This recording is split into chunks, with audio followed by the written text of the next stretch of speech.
La luz fluorescente del pasillo parpadeaba con una insistencia neurótica, marcando el compás de una madrugada que se negaba a terminar en la clínica del Volcán, en el corazón de Arequipa. El sonido rítmico del monitor cardíaco, ese pitido incesante que se filtraba desde la unidad de cuidados intensivos, parecía taladrar los tímpanos de Araceli mientras intentaba mantener los párpados abiertos en la sala de descanso. Eran las 3 de la mañana y el aire olía a una mezcla rancia de café recalentado y ese antiséptico industrial que se adhería a la piel como una segunda capa de ropa. Araceli se frotó las sienes con fuerza, sintiendo el peso de un turno que había comenzado hacía 14 horas y la presión de las llamadas perdidas de los cobradores que todavía vibraban en su memoria. Frente a ella, en el sofá de cuero desgastado y hundido por años de guardias interminables, el doctor Ignacio Beltrán ya no parecía el semidios de la cirugía que caminaba por los pasillos con el mentón en alto. Su bata, usualmente impecable y blanca como la nieve del Misti, estaba arrugada y abierta, revelando una fatiga que Araceli nunca le había visto en los 3 años que llevaba trabajando como coordinadora de captación de órganos. El silencio entre ambos era denso, una masa física que dificultaba la respiración, cargada de la electricidad estática de un hospital que nunca duerme, pero que a esa hora parece contener el aliento. Ignacio estiró el brazo para alcanzar los informes de 1900, compatibilidad que descansaban sobre la mesa ratona, pero el cansancio traicionó su precisión quirúrgica. Su mano no llegó al papel, sino que aterrizó directamente sobre la mano de Araceli, que sujetaba una carpeta de plástico desgastada. Fue un contacto breve, una colisión de piel fría contra piel tibia, pero el efecto fue inmediato y devastador. Araceli contuvo el aliento, sintiendo cómo el vello de sus brazos se erizaba, mientras los dedos del cirujano, largos y expertos, no se retiraban, sino que se cerraban con una presión lenta y deliberada sobre los suyos. El calor de su respiración, cargada de cafeína y agotamiento, rozó la mejilla de ella cuando él se inclinó apenas unos centímetros más. «Araceli», murmuró Ignacio, y su voz, usualmente firme y autoritaria, se quebró en una nota baja que ella no reconoció. En ese microsegundo, las reglas éticas que colgaban enmarcadas en la entrada de la clínica parecieron desvanecerse, dejando solo el pulso acelerado de 2 personas al borde del colapso emocional. Al final del pasillo, una puerta metálica se cerró con un estruendo seco que sobresaltó a algún interno distraído, pero ninguno de los 2 se movió. La línea invisible que separaba la admiración profesional del deseo personal se había desmoronado bajo el peso de una portapapeles y el cansancio acumulado de 1000 noches blancas. Ignacio no era un hombre de impulsos, pero esa madrugada algo en la mirada de Araceli, una mezcla de vulnerabilidad y una fortaleza que él envidiaba, lo obligó a sostener el toque. «No deberíamos estar haciendo esto», dijo ella en un susurro que apenas fue un hilo de aire, aunque sus dedos no hicieron el menor intento por soltarse de ese agarre prohibido.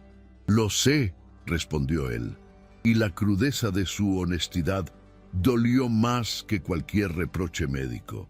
Aquella chispa, nacida en la penumbra de una sala de descanso, fue el inicio de un incendio que ninguno de los 2 estaba preparado para apagar. Araceli regresó a su pequeño departamento en el barrio de Yanaguara, cuando el sol comenzaba a teñir de rosa las cumbres volcánicas, pero el descanso fue una utopía. El sonido del despertador a las 7 de la mañana la golpeó como un martillo físico, recordándole que su vida no era una novela romántica, sino una carrera de obstáculos contra la insolvencia. Su padre, un hombre que alguna vez fue dueño de una cadena de ferreterías prósperas, lo había perdido todo en una serie de inversiones desastrosas, dejándola a ella con la carga de una deuda que devoraba la mitad de su sueldo antes de que pudiera tocarlo. Se miró al espejo, ajustándose el uniforme azul con manos temblorosas, tratando de borrar de sus ojos el rastro de la mano de Ignacio sobre la suya. Necesitaba ese empleo. Su puesto como coordinadora era lo único que mantenía a flote el alquiler y los medicamentos de su madre. La idea de poner en riesgo su carrera por un momento de debilidad con el cirujano jefe era, objetivamente, una locura que no podía permitirse. Mientras tanto, en 1901, el distrito de Caima, Ignacio entraba en una mansión que se sentía tan cálida como una morgue. Las paredes blancas, decoradas con piezas de arte abstracto que su esposa, Fiorella, seleccionaba con un ojo clínico y gélido, parecían cerrarse sobre él. Fiorella estaba en el desayunador, moviendo una cuchara de plata dentro de una taza de té con una elegancia mecánica que a él le resultaba asfixiante. «Llegaste tarde, Ignacio. La cena con los directores de la galería es el viernes, no lo olvides», dijo ella sin levantar la vista de su tablet, donde organizaba una nueva exposición de arte contemporáneo. «Tuve una emergencia en captación, Fiorella. El protocolo se extendió», respondió él, sintiendo que cada palabra era una piedra más en el muro que los separaba. «Siempre es el protocolo o algún riñón que viajará por medio Perú. A veces olvido que estás casado conmigo y no con el hospital», sentenció ella con una voz desprovista de ira, lo cual era mucho peor. Era pura indiferencia. Ignacio asintió en silencio, subiendo las escaleras mientras el peso de su propia farsa matrimonial lo encorvaba. Durante años habían mantenido las apariencias de la pareja perfecta de Arequipa, el cirujano prestigioso y la curadora de arte refinada. Pero la realidad era que dormían en camas separadas por un océano de resentimiento y falta de propósito común. Al cerrar la puerta de su habitación, el recuerdo de la calidez de Araceli en aquella sala de descanso se sintió como el único signo de vida que había experimentado en meses. La rutina en la clínica del Volcán se volvió un campo minado de tensiones no resueltas durante las semanas siguientes. Cada vez que sus caminos se cruzaban en el centro quirúrgico o en las reuniones de evaluación de donantes, el aire se volvía irrespirable. Araceli se esforzaba por ser la profesional persuasiva que los familiares de los fallecidos necesitaban, logrando que el dolor se transformara en esperanza a través de la donación de órganos. Sin embargo, cuando Ignacio entraba en la habitación para firmar las actas, ella sentía que su capacidad de control se deslizaba entre sus dedos como arena. Una tarde, mientras revisaban los gráficos de un posible donante multiorgánico, sus rodillas se rozaron por debajo de la mesa de metal de la sala de juntas. Fue un contacto accidental, o al menos eso intentaron convencerse ambos. Araceli retiró la pierna como si se hubiera quemado con ácido, pero no antes de que Gustavo, el director financiero de la clínica, levantara la vista de su laptop con una ceja arqueada. Gustavo era un hombre de gestos calculados, un economista que veía los trasplantes como columnas de gastos que debían ser recortadas y que guardaba un rencor antiguo contra Ignacio por su influencia sobre el consejo médico.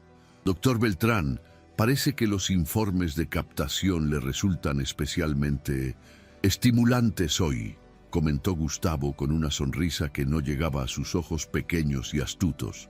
«Solo estamos verificando los tiempos de isquemia, Gustavo. Nada que deba preocupar a contabilidad todavía», respondió Ignacio con una voz tan gélida que habría congelado el mercurio.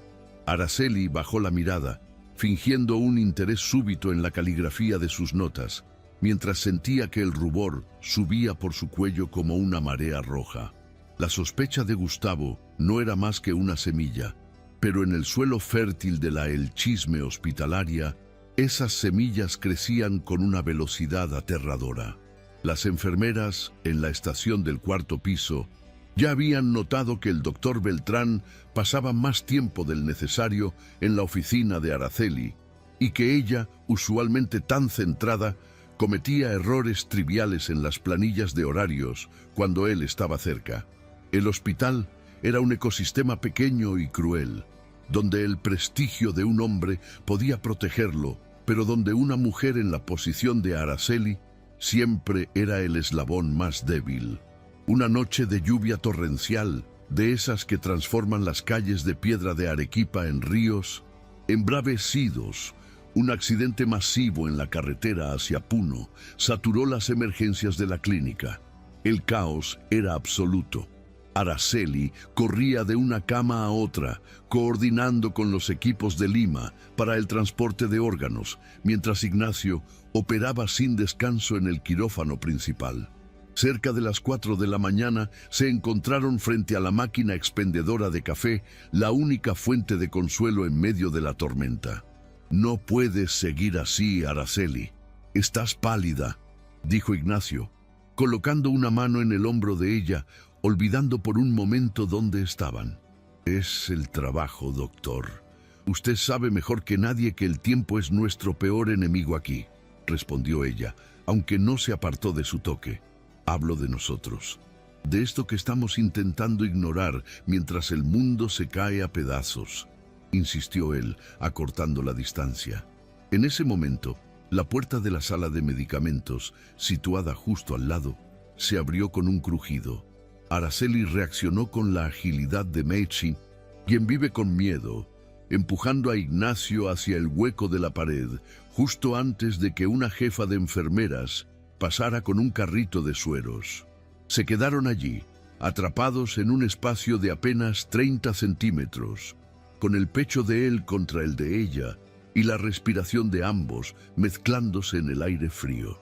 Araceli podía sentir el latido desbocado del corazón de Ignacio bajo la bata, un ritmo que espejeaba el suyo. «Si nos ven», susurró ella, con los ojos fijos en los labios de él. «Si nos ven, al menos sabrán que sigo vivo», respondió Ignacio antes de inclinar la cabeza y buscar su boca con una desesperación que no entendía de protocolos ni de consecuencias. El beso supo a café amargo y a la urgencia de quien ha estado sediento durante años. Fue un choque de dientes y de suspiros contenidos, una liberación violenta de toda la tensión que habían acumulado desde aquella primera noche. Por un instante no hubo deudas, no hubo esposas distantes, no hubo directores financieros buscando motivos para un despido. Solo existía el roce de la tela del uniforme y la forma en que las manos de Ignacio se enredaban en el cabello de ella, deshaciendo la coleta perfecta que Araceli siempre llevaba. Se separaron jadeando cuando el viper de Ignacio comenzó a sonar con una insistencia cómica y cruel. Él miró la pantalla del dispositivo con una mueca de frustración pura. «Emergencia en el piso 3. Me necesitan. Ve, yo también tengo que terminar los documentos de salida del helicóptero», dijo Araceli, tratando de recomponer su uniforme y su dignidad al mismo tiempo. Ignacio se alejó por el pasillo, pero se detuvo un momento y la miró por encima del hombro. «Esto no se ha terminado, Araceli Quispe». Ella se quedó sola en el pasillo oscuro, sintiendo el sabor de él todavía en sus labios y un miedo atroz creciendo en su pecho. Mientras caminaba hacia su oficina, no se dio cuenta de que una pequeña bolígrafo plateada, con las iniciales de Ignacio grabadas en el clip, se le había caído del bolsillo de la chaqueta de él y ahora descansaba bajo la máquina de café, brillando bajo la luz intermitente del pasillo. Al día siguiente, la realidad volvió a golpear con la sutileza de un mazo. Araceli recibió una notificación de su banco. El proceso de embargo de la casa de sus padres había avanzado. Necesitaba dinero y lo necesitaba pronto. Por otro lado, Ignacio llegó a su casa para encontrar a Fiorella, revisando la ropa que él había dejado en el cesto de la lavandería el día anterior. «¿Perdiste tu pluma de plata, Ignacio? ¿Esa que te regaló mi padre cuando te nombraron jefe?», preguntó ella sin emoción aparente. mientras sostenía una camisa que olía vagamente a un perfume que no era el suyo. «Debo haberla dejado en el hospital. Fue una noche caótica», respondió él, sintiendo que el aire se volvía pesado. Fiorella lo miró largamente, con una chispa de algo que no era dolor, sino una curiosidad analítica. «Curioso, el hospital parece estar quedándose con muchas cosas tuyas últimamente». Ignacio no respondió. Se refugió en su estudio, tratando de concentrarse en las cirugías programadas, pero su mente volvía una y otra vez a la sensación de Araceli contra la pared. Sabía que estaba caminando por la cuerda floja y que debajo no había una red, sino un foso lleno de tiburones dispuestos a devorar su carrera y la vida que Araceli tanto luchaba por proteger. En la clínica, Gustavo ya estaba moviendo sus fichas. Había solicitado las grabaciones de seguridad de los pasillos laterales y las hojas de tiempo de la unidad de captación. No buscaba amor, buscaba una falla, una grieta en la armadura del doctor Beltrán que le permitiera tomar el control total de la institución. El siguiente paso para Araceli e Ignacio sería una reunión obligatoria con el Consejo para discutir los nuevos ajustes de presupuesto. Esa tarde, cuando se sentaron a la gran mesa de madera del directorio, la atmósfera era eléctrica. Ignacio mantenía su máscara de profesionalismo absoluto, pero Araceli podía ver el ligero temblor en sus dedos cuando sostenía el bolígrafo. Gustavo sonreía desde la cabecera de la mesa, moviendo unos papeles con una parsimonia irritante. «Hemos notado ciertas irregularidades en el uso de los recursos del área de captación durante las madrugadas», comenzó Gustavo, clavando la vista en Araceli. «Señor director, los protocolos de donación no siguen un horario de oficina. Las muertes encefálicas ocurren cuando ocurren», respondió ella con firmeza, aunque su corazón golpeaba sus costillas. «No me refiero solo a los órganos, señorita Quispe. Me refiero al tiempo del personal altamente calificado que parece distraerse de sus funciones principales», contraatacó Gustavo, deslizando una fotografía borrosa sobre la mesa. En la imagen, tomada desde un ángulo incómodo por una cámara de seguridad antigua, se veía a dos figuras borrosas muy cerca la una de la otra frente a una máquina de café. No era una prueba definitiva de un beso, pero era suficiente para incendiar una sala llena de médicos conservadores y administradores ávidos de sangre. El silencio que siguió fue absoluto. Ignacio sintió cómo el mundo que había construido con tanto esfuerzo comenzaba a tambalearse. Araceli sintió que el suelo desaparecía bajo sus pies. Todo lo que había hecho para salvar a su familia, todo su sacrificio y su trabajo duro, estaba a punto de ser incinerado por un momento de humanidad en un pasillo oscuro. Ignacio apretó la mandíbula, preparándose para hablar. Pero en ese instante, el teléfono de Gustavo sonó, interrumpiendo el juicio sumario. El director financiero frunció el ceño y atendió, su expresión pasando de la suficiencia a la confusión en segundos. «Entiendo. Sí, que pase inmediatamente», dijo Gustavo colgando el teléfono y mirando hacia la puerta de la sala de juntas. La puerta se abrió y, para sorpresa de todos, Fiorella entró en la sala, vestida con un traje sastre gris que gritaba autoridad y dinero. Llevaba en la mano una pequeña bolsa de terciopelo y una expresión que nadie en la mesa supo interpretar. «Perdonen la interrupción, señores, pero mi esposo olvidó algo esencial y creo que este es el momento perfecto para devolvérselo», dijo Fiorella, caminando con paso firme hacia la mesa. Ignacio la miró, paralizado. Araceli sintió que el aire se escapaba de sus pulmones.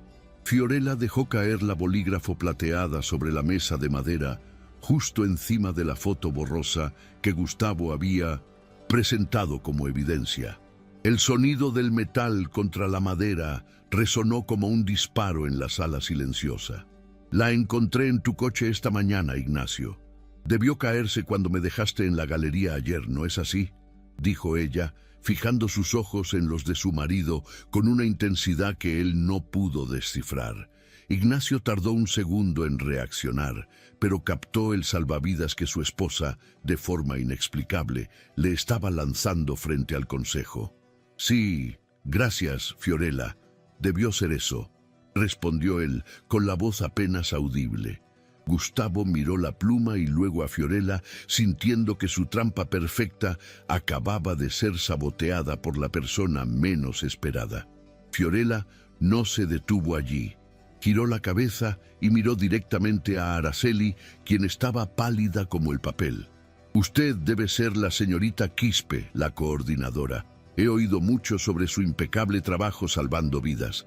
Es una pena que en este hospital pierdan el tiempo con fotos borrosas en lugar de valorar el talento», sentenció Fiorella antes de dar media vuelta y salir de la sala con la misma elegancia con la que había entrado. El consejo se quedó en un silencio sepulcral. Gustavo, humillado públicamente, trató de balbucear una disculpa, pero el daño a su credibilidad ya estaba hecho. La reunión terminó poco después, con el consejo desestimando las irregularidades por falta de pruebas consistentes. Araceli salió de la sala sintiendo que sus piernas eran de gelatina, refugiándose en el baño para intentar respirar de nuevo. No entendía por qué la esposa de Ignacio la había salvado, ni qué significaba aquel gesto para el futuro de todos.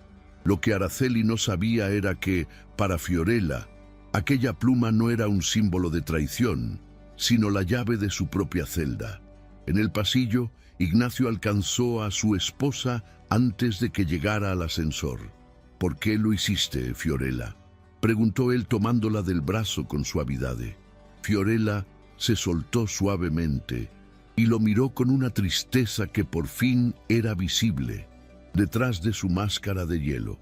«Porque ese matrimonio que intentas proteger con mentiras me está matando a mí también, Ignacio.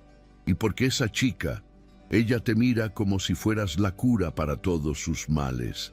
Yo solo quiero que me dejes ir sin que el mundo se entere de lo patéticos que hemos sido intentando ser perfectos». Ignacio se quedó allí, viendo cómo las puertas del ascensor se cerraban, separándolo de la mujer con la que había compartido 10 años de vacío. Sabía que la tregua era temporal y que el escándalo solo se había pospuesto, no cancelado. Al final del pasillo, vio a Araceli salir del baño, secándose las lágrimas con el dorso de la mano. Se miraron a la distancia, dos náufragos que acababan de sobrevivir a una tormenta solo para darse cuenta de que el océano que tenían por delante era aún más profundo y peligroso de lo que imaginaban. El viper de Ignacio volvió a sonar.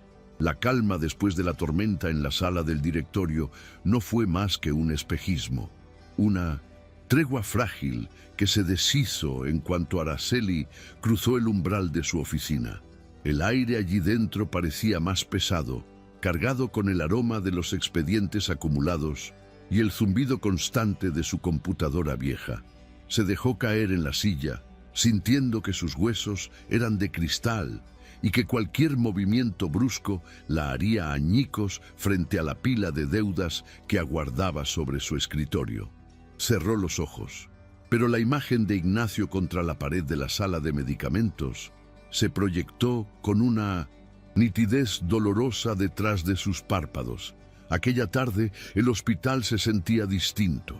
Cada mirada de las enfermeras parecía un dardo impregnado de sospecha y cada risa en el pasillo sonaba como el eco de un rumor que ya no podían controlar. Araceli sabía que el gesto de Fiorella no había sido un acto de bondad, sino un movimiento de ajedrez táctico. La esposa del cirujano jefe había marcado su territorio al mismo tiempo que le entregaba a su marido la soga con la que podría colgarse si cometía un solo error más. Ignacio apareció en la puerta de su oficina 20 minutos después, con la bata cerrada hasta el último botón y la expresión rígida de quien se prepara para un entierro. No deberías estar aquí, doctor, dijo ella sin levantar la vista de una lista de compatibilidad de tejidos. Necesitamos establecer reglas, Araceli, respondió él, cerrando la puerta con un clic que resonó como una sentencia. Ella finalmente lo miró. Las ojeras de Ignacio eran surcos profundos en su rostro aristocrático y sus manos, esas manos que realizaban milagros en el quirófano, temblaban imperceptiblemente. Regla número 1. Nunca volvemos a hablar de lo que pasó en esa sala de descanso ni de lo que pasó en el pasillo, sentenció Araceli, su voz firme a pesar del nudo en su garganta. De acuerdo, aceptó él. Regla número 2. Nuestras comunicaciones serán estrictamente por el sistema interno. Nada de mensajes personales, nada de llamadas fuera del horario de captación. Entiendo. Y la más importante, continuó ella, poniéndose de pie para enfrentarlo. Jamás, bajo ninguna circunstancia, volvemos a estar solos en una habitación que no sea el quirófano con 10 personas más presentes. Es lo más sensato, concedió Ignacio, aunque sus ojos buscaban los de ella con una intensidad que contradecía cada palabra de su acuerdo. Se quedaron en silencio, dos extraños que conocían perfectamente el sabor de la boca del otro, separados por un escritorio lleno de burocracia y miedo. Sin embargo, el destino en la clínica del volcán parecía disfrutar de la ironía cruel. Durante la semana siguiente, los protocolos de emergencia los obligaron a cruzarse más veces de las que sus fuerzas permitían. Fue una serie de encuentros casi cómicos, si no fueran tan peligrosos. Un lunes, ambos coincidieron en el depósito de suministros buscando batas estériles. Araceli salió disparada hacia la izquierda, mientras Ignacio retrocedía hacia la derecha, chocando ambos contra un estante de sueros que tintinearon como campanillas delatoras. Un interno los miró con curiosidad, mientras ellos fingían un interés repentino en las fechas de caducidad de las gasas. La logística del tercer piso es fascinante este mes, ¿verdad, señorita Quispe?, balbuceó Ignacio con una torpeza impropia de él. Absolutamente, doctor Beltrán. Muy volumétrica, respondió ella, huyendo por el pasillo con el corazón martilleando contra sus costillas. La tensión sexual no resuelta se convirtió en una entidad física, un tercer pasajero en cada ascensor y una sombra en cada reunión de equipo. Araceli intentaba concentrarse en su crisis financiera, pero incluso el acoso de los bancos se sentía distante comparado con la electricidad que sentía cada vez que Ignacio pasaba a su lado. Él, por su parte, se sumergió en las cirugías más complejas, buscando en el rigor de la medicina un refugio contra la imagen de Araceli riendo con un paciente o concentrada frente a su monitor. Mientras tanto, en el mundo de seda y acero de la zona alta de Arequipa, Fiorella comenzó su propia búsqueda. No buscaba pruebas para un divorcio litigioso, buscaba la justificación para su propia libertad. Pasaba las tardes en su galería de arte, rodeada de lienzos que hablaban de soledad y paisajes abstractos, dándose cuenta de que su matrimonio con Ignacio había sido la obra de arte más vacía de su colección. Un jueves por la mañana, Fiorella apareció de sorpresa en la clínica. Caminó por los pasillos con la seguridad de una dueña, ignorando los saludos de los residentes hasta llegar al área de captación. Araceli estaba anotando los datos de un donante potencial de riñón cuando sintió la presencia de la mujer en la puerta. El aire se congeló instantáneamente. Es una oficina pequeña para alguien con tanta responsabilidad, ¿no cree?, preguntó Fiorella, observando con desdén las paredes pintadas de un verde hospitalario mortecino. Hacemos lo que podemos con lo que tenemos, señora Beltrán, respondió Araceli, dejando el bolígrafo sobre la mesa con cuidado extremo. Vine a preguntarle algo sobre esta pluma, dijo Fiorella, sacando la pieza de plata de su bolso. Me pregunto si realmente sabe lo que representa. No es solo un objeto caro, es un recordatorio de una deuda que Ignacio nunca ha podido pagar a mi familia. Araceli mantuvo la mirada fija en los ojos claros de la mujer. No había odio en Fiorella, solo una especie de cansancio sofisticado. Yo no sé nada de deudas familiares. Señora, solo sé de deudas de vida, replicó Araceli con una calma que no sentía. Usted es valiente, Araceli, o quizás solo está muy desesperada, comentó Fiorella, guardando la pluma. Ignacio es un hombre que intenta arreglar todo lo que está roto, pero hay cosas, como este hospital o como nosotros, que simplemente no tienen cura. Antes de que Araceli pudiera responder, un código rojo resonó en los altavoces de la clínica. La emergencia las obligó a separarse, pero el encuentro dejó a Araceli temblando. ¿Era una advertencia o una invitación al desastre? El punto de quiebre llegó un viernes por la tarde. El hospital estaba inmerso en un cambio de turno caótico. Araceli necesitaba entregar unos resultados urgentes de histocompatibilidad en el laboratorio del sótano y el único ascensor operativo en ese momento se abrió frente a ella. Al entrar, se encontró con Ignacio. Él ya estaba dentro, apoyado contra la pared metálica, con la mirada perdida. Las puertas se cerraron, sellándolos en mina ducendu, ese cubo de metal y luz amarillenta.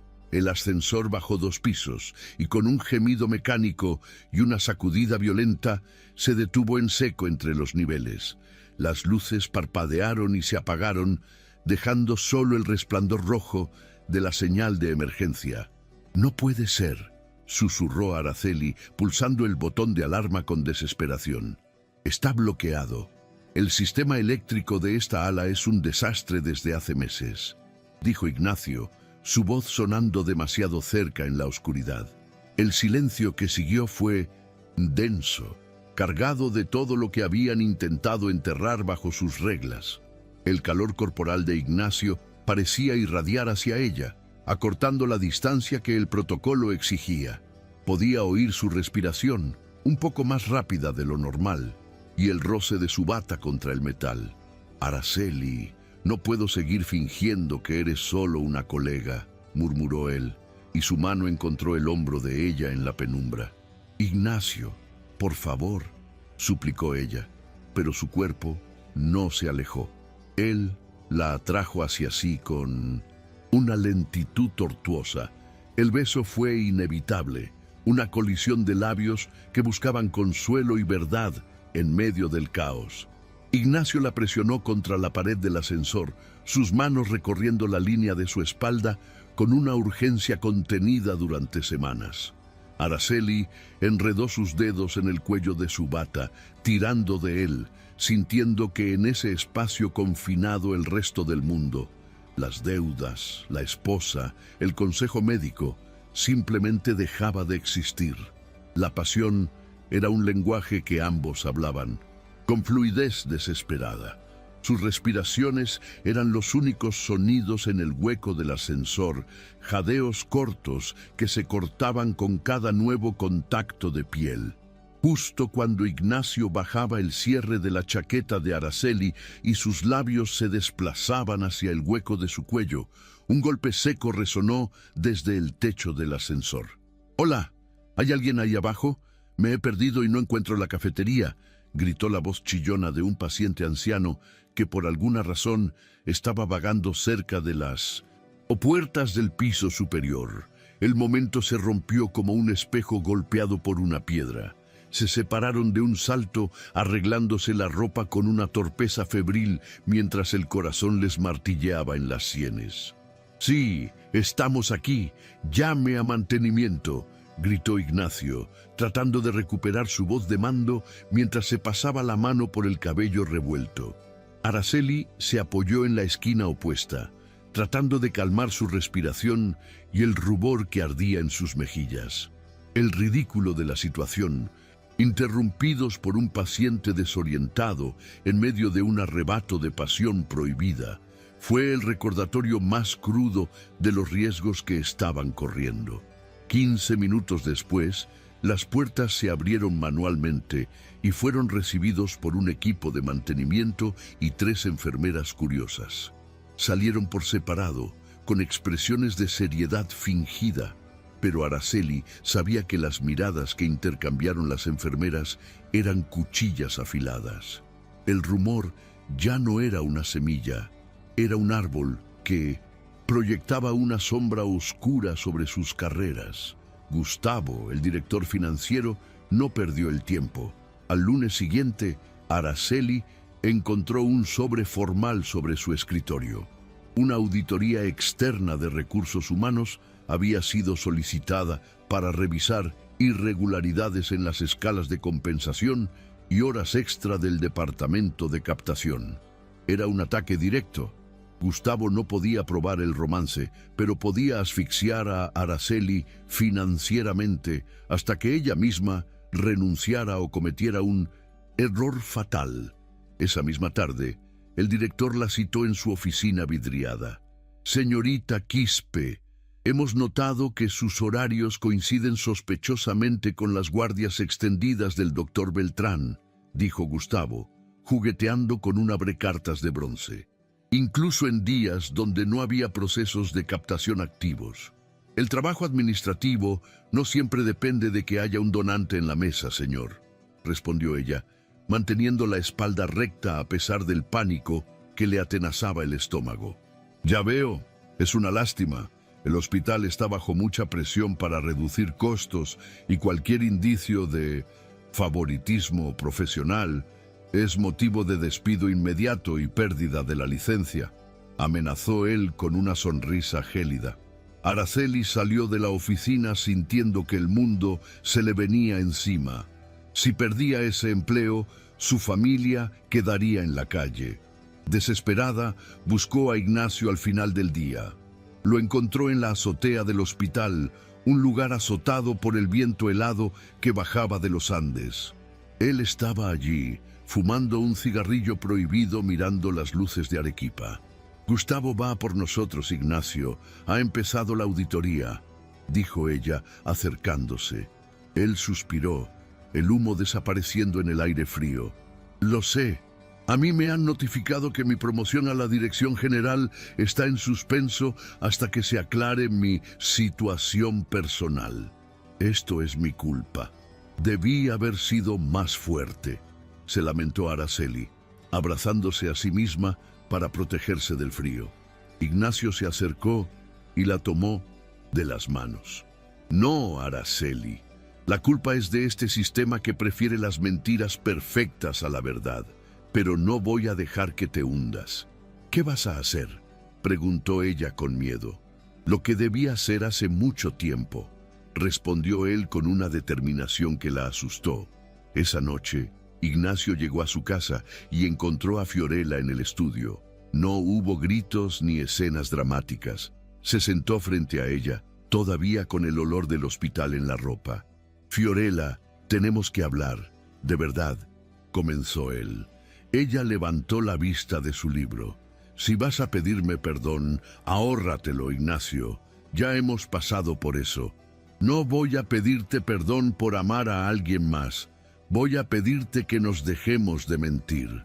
Araceli es la mujer que me hace sentir que mi trabajo tiene sentido. Y tú mereces a alguien que no sea un fantasma en esta casa», confesó él con una honestidad brutal que pareció quitarle un peso de encima. Fiorella guardó silencio durante lo que pareció una eternidad. Finalmente, una pequeña sonrisa, la primera que Ignacio veía en años, que se sentía real, apareció en su rostro. «¿Sabes qué es lo más gracioso, Ignacio? Que por primera vez en 10 años te reconozco. Bienvenido de vuelta al mundo de los vivos», dijo ella, y en sus ojos no había lágrimas, sino un alivio inmenso. Sin embargo, el triunfo personal de Ignacio fue seguido inmediatamente por un desastre profesional. Gustavo, previendo que el cirujano confesaría, se adelantó. Al día siguiente, una acusación formal de negligencia administrativa fue presentada contra Araceli. La acusaban de haber retrasado deliberadamente un proceso de captación de córneas para beneficiar a un contacto privado, una mentira fabricada para destruir su reputación y obligar a Ignacio a distanciarse de ella para salvar su propia carrera. Araceli recibió la noticia mientras estaba en medio de una entrevista con una familia en duelo. El impacto fue tal que casi se desmaya en el pasillo. Estaba sola, acusada de lo peor que puede enfrentar un coordinador: traicionar la confianza de los donantes. Las enfermeras pasaban a su lado sin mirarla, y el murmullo de «la amante corrupta» comenzó a circular como un veneno por los pasillos de la clínica del Volcán. Araceli se encerró en su oficina, viendo cómo su vida se desmoronaba por un amor que apenas había tenido tiempo de florecer entre las grietas de un hospital enfermo.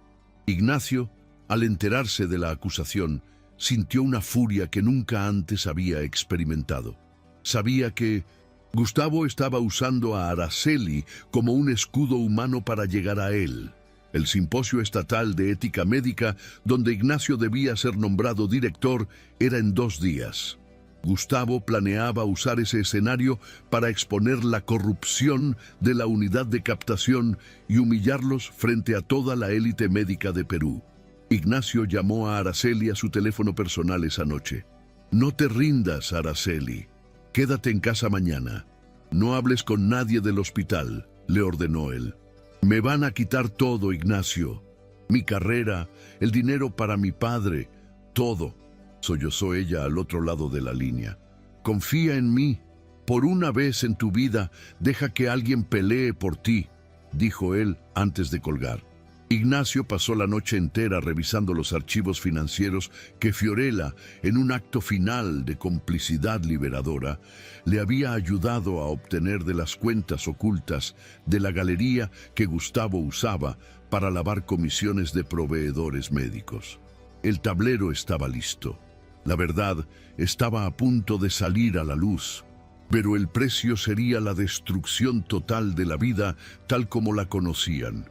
Araceli, en su pequeño departamento de Yanaguara, miraba el amanecer sobre el volcán Misti, preguntándose si el amor realmente valía el sacrificio de su integridad profesional o si solo eran 2 náufragos abrazados a un madero que se hundía. El gran auditorio del Colegio Médico de Arequipa era un anfiteatro de madera pulida y terciopelo carmesí que siempre olía a cera para pisos y a colonia cara. Aquella mañana de sábado, el recinto estaba atestado de trajes a medida y vestidos formales, albergando a la élite de la medicina del sur del país bajo el zumbido constante de un aire acondicionado que convertía el lugar en una nevera. Araceli llegó tarde, deslizándose por la puerta de doble hoja del fondo con el sigilo de un ladrón, sintiendo que el nudo en su estómago le cortaba la respiración. Llevaba un traje sastre sencillo, el único que no estaba raído en los bordes, y mantenía la mirada fija en las filas de asientos, evitando el contacto visual con los colegas que susurraban al verla pasar. El ambiente era denso, cargado de esa expectación morbosa que precede a una ejecución pública en el ámbito corporativo. En el escenario, Gustavo, el director financiero, ajustaba el micrófono de solapa con una sonrisa que no era más que una línea recta y cruel en su rostro. Detrás de él, una pantalla gigante proyectaba gráficos de barras y curvas de descenso financiero bajo el título «Optimización de recursos y ética institucional». Araceli se dejó caer en la última butaca de la fila posterior, apretando las manos sobre su regazo hasta que sus nudillos se tornaron blancos, sintiendo el frío del cuero contra sus palmas sudadas. La excelencia médica no puede estar divorciada de la responsabilidad fiscal, y mucho menos de la integridad moral de nuestros equipos. Resonó la voz de Gustavo a través de los altavoces, amplificada y metálica. En los últimos meses hemos detectado vulnerabilidades críticas en sectores específicos, áreas donde el protocolo ha sido reemplazado por favores personales e irregularidades operativas.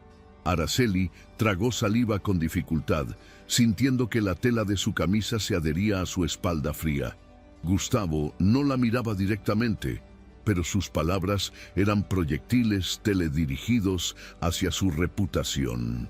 Habló de tiempos de isquemia prolongados sin justificación clínica y de recursos de la unidad de captación desviados, tejiendo una red de medias verdades que pintaban a Araceli no como una víctima de la burocracia, sino como una oportunista corrupta. El murmullo en el auditorio creció, un siseo de juicios anticipados de doctores y administradores que siempre estaban dispuestos a sacrificar a un mando medio para mantener intacta la fachada de la institución. Es por ello que la directiva propone una reestructuración total del área de donaciones, comenzando por el cese inmediato de las coordinaciones actuales, concluyó Gustavo, saboreando cada sílaba. Pero, antes de votar estas medidas, quiero ceder la palabra al hombre que asumirá la dirección general de la Clínica del Volcán, el doctor Ignacio Beltrán. Los aplausos fueron formales y secos. Ignacio subió los 3 escalones del estrado con pasos pesados, como si llevara plomo en los zapatos. Vestía un traje oscuro, impecable como siempre, pero su postura carecía de la arrogancia de antaño. Había una tensión en sus hombros, una rigidez en su mandíbula que denotaba una tormenta interna a punto de estallar. Se paró frente al atril principal, apoyando ambas manos en los bordes de madera con tanta fuerza que la madera crujió levemente, un sonido que solo captó el micrófono. Miró al frente, sus ojos recorriendo el mar de rostros expectantes hasta clavarse, como por instinto, en la figura pequeña y aislada de Araceli en la última fila. El silencio en la sala se alargó un segundo más de lo cómodo. 2 segundos. 3. Ignacio apagó el proyector con un golpe seco. La pantalla a sus espaldas se fundió a negro, borrando de un plumazo las estadísticas manipuladas de Gustavo. El director financiero frunció el ceño desde su asiento en primera fila, haciendo un ademán para que el técnico de luces interviniera, pero Ignacio levantó una mano, deteniendo cualquier movimiento en la sala. El doctor Gustavo tiene razón en una cosa, comenzó Ignacio, y su voz no tembló, sonó profunda y resonante, desprovista de cualquier formalidad corporativa. La Clínica del Volcán tiene un problema grave de integridad moral, pero se equivoca rotundamente en la fuente de esa putrefacción. Un murmullo de confusión recorrió las primeras filas. He dedicado 15 años de mi vida a esta institución, construyendo una carrera sobre la premisa de que la perfección técnica era suficiente para compensar cualquier falencia humana. Continuó él, soltando el atril y dando un paso hacia el borde del escenario, acortando la distancia con su audiencia. Me equivoqué. La perfección es solo un escondite caro para los cobardes. Araceli contuvo el aliento, sus uñas clavándose en la tela de su pantalón. Hoy estoy aquí para aceptar la dirección general, dijo Ignacio, y Gustavo asintió con lentitud, creyendo que el cirujano finalmente estaba jugando su papel. Y es exactamente por eso que la rechazó de manera irrevocable. El auditorio entero pareció quedarse sin aire al mismo tiempo. Rechazo este nombramiento porque me niego a presidir una junta que utiliza la difamación para encubrir la incompetencia financiera, declaró Ignacio, sacando de su bolsillo interior una memoria USB metálica y sosteniéndola en alto para que la luz de los focos se reflejara en ella. Los retrasos en la unidad de captación no fueron producto de negligencia ni de favores personales. Fueron el resultado directo de recortes presupuestarios no autorizados ordenados por nuestro director financiero. Recortes que priorizaron los márgenes de ganancia sobre la viabilidad de los órganos en tránsito. Gustavo se puso de pie de un salto, con el rostro enrojecido por la ira y el pánico. Eso es una difamación absurda, Beltrán. Apaguen ese micrófono. En esta memoria que mi abogado acaba de enviar al Consejo Regulador Estatal hace 10 minutos, están los registros de las cuentas puente utilizadas para maquillar esos recortes, interrumpió Ignacio, alzando la voz por encima de las protestas del otro hombre, su tono cortante como un bisturí. Y no voy a permitir que la reputación de la coordinadora Quispe, una profesional cuya ética y compromiso superan con creces los de cualquier persona en esta sala, sea destruida para proteger un fraude corporativo. Araceli sintió que una lágrima caliente y solitaria trazaba un surco por su mejilla fría. Mi renuncia a la jefatura de cirugía es efectiva a partir de este momento, anunció Ignacio, bajando el brazo y mirando directamente a los miembros más antiguos del Consejo. He permitido que el miedo a perder mi estatus me convirtiera en cómplice de este circo. He mentido en mi vida personal para mantener las apariencias y he guardado silencio aquí para no alterar el orden establecido. Ya no más. El silencio que siguió a su declaración fue ensordecedor. El tipo de vacío acústico que solo ocurre cuando las estructuras de poder se derrumban a la vista de todos. Ignacio dejó el micrófono sobre el atril con un sonido sordo. No esperó aplausos, ni abucheos, ni preguntas de la prensa médica. Dio media vuelta y bajó del escenario, caminando por el pasillo central del auditorio con pasos largos y firmes. A medida que avanzaba, los médicos se apartaban ligeramente, abriéndole paso, procesando el impacto de un hombre que acababa de inmolar su carrera más brillante para defender la verdad. Araceli se levantó de su asiento cuando él llegó al fondo de la sala. No se abrazaron frente a la multitud, no hubo escenas de película melodramática, solo se miraron. En los ojos de Ignacio, la fatiga crónica que lo había acompañado durante meses había desaparecido, reemplazada por una claridad luminosa, por el alivio absoluto de quien finalmente se ha quitado una armadura de hierro oxidado. Él inclinó ligeramente la cabeza hacia la puerta de salida. Ella asintió, sintiendo que sus piernas volvían a responderle, y salieron juntos hacia la calle bañada por el sol de la mañana arequipeña. Detrás de ellos, las puertas del auditorio se cerraron, atrapando el caos y los gritos de un consejo médico en llamas. En la acera, el aire olía a tierra seca y a la promesa de lluvia sobre los volcanes. Ignacio se detuvo junto a un kiosco cerrado, aflojándose el nudo de la corbata con dedos que finalmente habían dejado de temblar. Araceli se paró frente a él, el viento despeinando los cabellos que habían escapado de su recogido rígido. «Acabas de tirar tu vida por la borda, Ignacio», dijo ella, su voz ronca por la emoción contenida.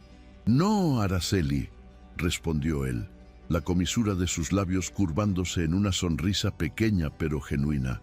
«Acabo de recuperarla».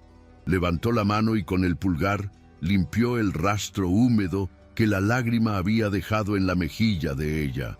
Fue un toque áspero, cargado de una ternura que ya no necesitaba esconderse en pasillos oscuros o salas de medicamentos claustrofóbicas.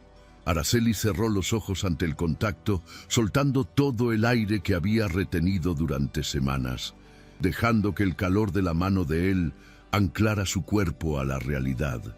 La farsa había terminado. La verdad, aunque desastrosa para sus cuentas bancarias y sus currículums inmediatos, se sentía infinitamente más ligera que la mentira perfecta que habían intentado sostener. Semanas después del simposio, la onda expansiva del escándalo transformó la ciudad. Gustavo fue destituido y enfrentó cargos por fraude corporativo, arrastrando consigo a varios miembros del consejo complacientes. La clínica del volcán tuvo que emitir una disculpa pública y Araceli fue reincorporada con honores, aunque decidió presentar su renuncia un mes después incapaz de seguir caminando por esos pasillos impregnados de desconfianza. Lejos de allí, en una notaría discreta del centro histórico, el final de otra era se firmaba con tinta azul. Fiorella revisó el documento de divorcio por última vez, deslizando el bolígrafo sobre la línea punteada con un movimiento fluido y seguro. Ignacio, sentado frente a ella en la mesa de roble, hizo lo mismo. Cuando el notario selló los papeles y salió de la sala, el silencio entre ambos no fue tenso ni cargado de reproches, sino pacífico. ¿Y ahora qué, Ignacio? ¿Abrirás un consultorio en algún pueblo perdido?, preguntó ella, guardando su copia de los documentos en su bolso de diseñador. Algo así.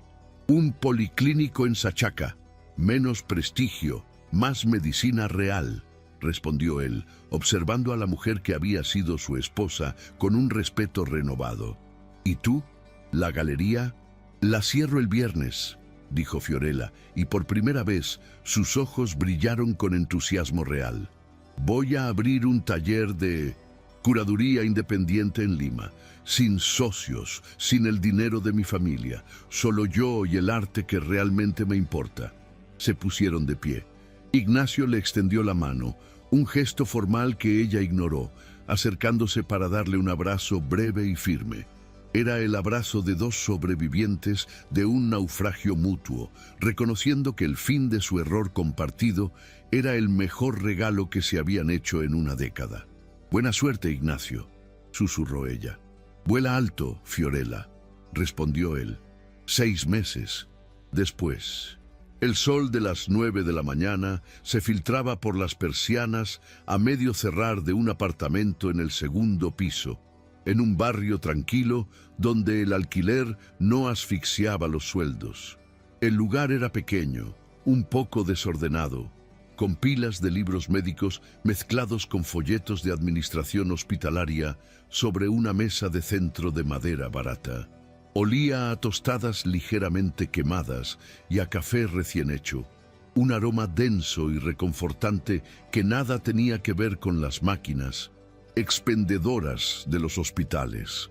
Araceli estaba sentada en el suelo, descalza, apoyando la espalda contra el sofá, mientras revisaba las planillas de su nuevo trabajo como coordinadora en una ONG regional de salud pública.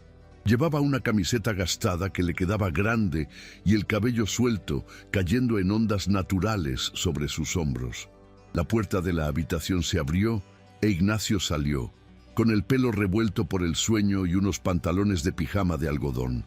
Llevaba 2 tazas humeantes de café barato en las manos, ese que compraban en la cafetería de la esquina y que sabría a gloria simplemente porque lo tomaban sin mirar el reloj.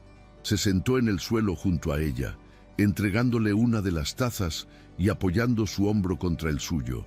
La cercanía física entre ellos ya no era un acto robado, sino una constante tranquila y cálida. «Mira esto», murmuró Ignacio, dejando un periódico doblado sobre las planillas de Araceli. Ella dejó la taza en el suelo y tomó el diario.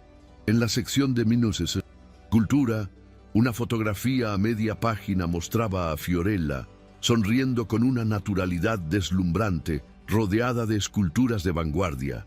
El titular rezaba: «El renacer del arte contemporáneo. La nueva exposición independiente rompe esquemas en Lima». Araceli leyó las primeras líneas del artículo, sintiendo que una sonrisa suave se formaba en sus labios. «Lo logró», dijo ella, pasando el pulgar por el borde de la página. «Lo logramos todos», corrigió él en voz baja. Ignacio rodeó la cintura de Araceli con su brazo, atrayéndola hacia su pecho. Ella cerró los ojos, escuchando el latido acompasado del corazón de él, un sonido que ya no estaba acompañado por el pitido de monitores cardíacos ni por la urgencia del miedo. La crisis financiera de su padre aún era una montaña empinada que escalar, y la nueva clínica de Ignacio apenas cubría los gastos básicos. Pero la ansiedad aplastante había desaparecido. Habían dinamitado sus fachadas de perfección, habían caminado por las brasas del escándalo social, y habían emergido con cicatrices, pero con la frente en alto. Ignacio depositó un beso lento y suave en la sien de Araceli, inhalando el olor a champú de lavanda de su cabello. Ella se recostó más contra él, sabiendo que no había castillos de cristal ni seguridades absolutas en el futuro, solo la certeza inquebrantable de que la verdad, por dolorosa que fuera en su nacimiento, era el único suelo firme sobre el cual se podía construir una vida real. Brindaron en silencio, chocando la cerámica barata de sus tazas bajo la luz dorada de la mañana, celebrando la libertad de ser, por fin, deliciosamente imperfectos. Si también creen que la verdad siempre vale la pena y libera, incluso cuando la historia comienza un poco torcida, dejen un corazón rojo en los comentarios y suscríbanse al canal para que podamos vivir juntos muchos más romances inolvidables como este. Hasta la próxima historia.